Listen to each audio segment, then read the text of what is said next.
Bueno, la Revolución Rusa, bolchevique más exactamente, se produce en 1917, Ujú. pero hay algunos antecedentes. En 1905 hay Claro. una revuelta bastante fuerte contra los zar. Claro, la Revolución Rusa, uno tiende a pensar que es octubre de 1917, pero la Revolución Rusa empezó mucho antes. En 1905 hay una revuelta de los ciudadanos en lo que se llamaba Petrogrado en ese tiempo, un problema muy sencillo, era un problema de hambre y por otra parte un problema de libertad. Estaban pidiendo pan y por otra parte estaban pidiendo respeto, digamos, por su condición de ciudadanos. Esa revuelta no es dirigida por los bolcheviques, es espontánea, aparece de manera espontánea. Es más, es dirigida por un padre de la iglesia ortodoxa de apellido Gapón, que además era absoluto creyente en el zar, era seguidor del zar. Él dirige una muchedumbre grandísima, que son más de 150.000 personas, que en la Petrogrado de esa época era algo muy grande. Y ellos van avanzando, aparece el ejército, los cosacos, los enfrentan, viene la balacera, pues el ejército dispara sobre ellos, y ahí viene el momento como clave de la revolución, y es que cuando viene la balacera y algunos están cayendo al suelo, la decisión que toma la masa, que no es una decisión de un individuo, sino la masa, es seguir, o sea, es mantenerse, es no huir, sino avanzar. Ahí se da la Y ahí se conectividad. empieza una forma de conectividad que es que se convierten en una masa revolucionaria cuando antes eran simplemente un conjunto de individuos que estaban pidiendo pan y que les respetaran sus derechos. Es más, ni siquiera no eran revolucionarios en el sentido de la palabra y mucho menos bolchevique. El partido bolchevique era un partido muy pequeño, extremadamente pequeño.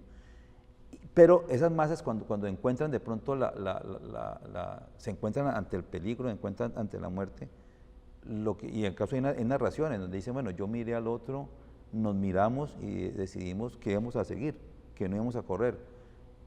Es como si las masas, y eso ya es un proceso físico, se solidificara, digamos, y se convirtiera en algo, apareciera como masa revolucionaria, cuando antes era simplemente una colección de individuos que estaban caminando por la avenida Nevsky hacia el palacio del zar.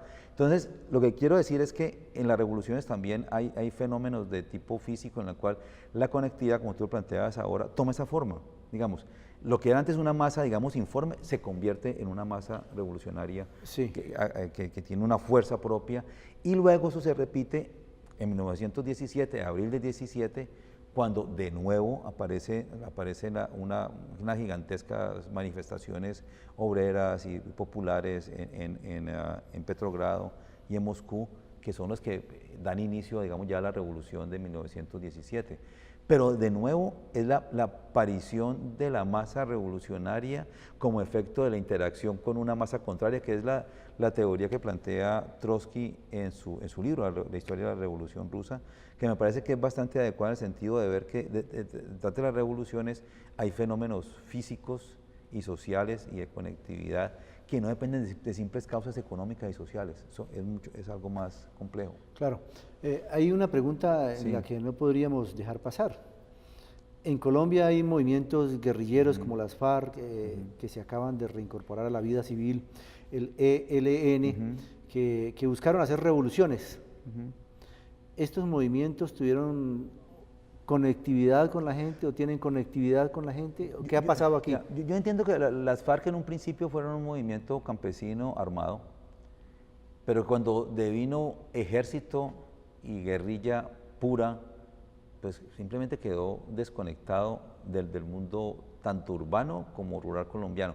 Por supuesto, ellos mantenían conexiones en la región, en los territorios en los cuales tenían un control territorial, pero con respecto a la población colombiana, digamos, y a lo que estaba pasando en el conjunto del país, las FARC estaban desconectadas, porque además tenían un modelo de revolución que se basaba en que un grupo armado derrotaba, digamos, al ejército estatal y luego apareció una insurrección popular, y eso nunca ocurrió. Entonces, yo creo que las FARC en ese sentido, a pesar de su éxito, digamos, militar y de supervivencia, nunca estuvieron realmente una conectividad fuerte con el pueblo colombiano, y no lograron crear, digamos, esa masa revolucionaria que habría permitido, digamos, que hubiera habido una revolución en Colombia. Y con el ELN, y se diga, el ELN vive en un mundo, digamos, casi que aparte. De hecho, todo lo que está ocurriendo hoy demuestra eso. A pesar de que ellos han intentado tener relaciones con las comunidades, sin embargo, su conectividad también es muy pobre. Entonces terminan siendo como ejércitos revolucionarios que actúan por fuera y casi que, bueno, no digo que en contra, pero sí por fuera de lo que hace la mayor parte de la población. O sea, realmente no tiene una relación con la población y además no han logrado estar en procesos revolucionarios. Lo que ha pasado en Colombia es que las fuerzas sociales, la movilización social ha sido canalizada hacia otros objetivos. Por ejemplo, buena parte de nuestra fuerza social se fue en la violencia partidista de los años 50 y principios de los 60. Digamos, el impulso que tenía el movimiento gaitanista era gigantesco en términos sociales, pero no se pudo convertir en una revolución porque la salida de ese movimiento revolucionario, por efecto también de las medidas del régimen conservador de la época, fue una lucha partidista y una violencia de la cual no hemos podido salir aún hoy todavía. Entonces ha habido una canalización de esas fuerzas sociales hacia una violencia que obviamente no es revolucionaria, ha sido una violencia, digamos, fratricida, negativa, que ha construido muy poco en Colombia y realmente no ha contribuido a hacer ningún tipo de cambio social tampoco. Luego podemos decir o concluir que la conectividad no es la simple y llana relación entre unos grupos sociales y otros.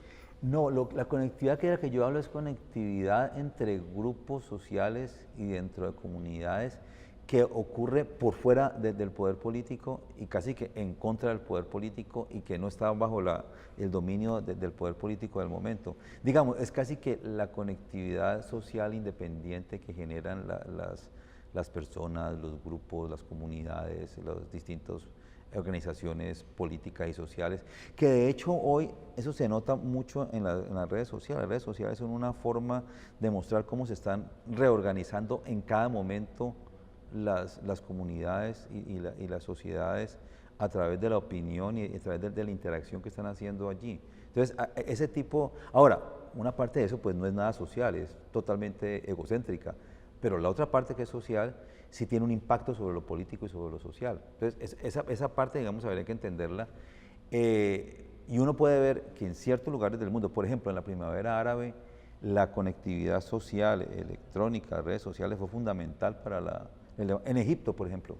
El levantamiento contra el régimen de Mubarak estuvo muy ligado a la utilización de las redes sociales y de los medios electrónicos de comunicación como un mecanismo de organización y de conectar cientos de grupos separados, porque el régimen era tan represivo que en ese momento era casi que imposible hacer una pequeña manifestación. Sin embargo, la conectividad que se fue dando por otras vías permitió que cantidades de personas que pensaban de forma similar, que estaban en contra del régimen, pudieran aparecer y tomarse las calles del Cairo y tomarse la Plaza Tahrir, digamos que es donde la revolución tiene su punto más fuerte, más decisivo.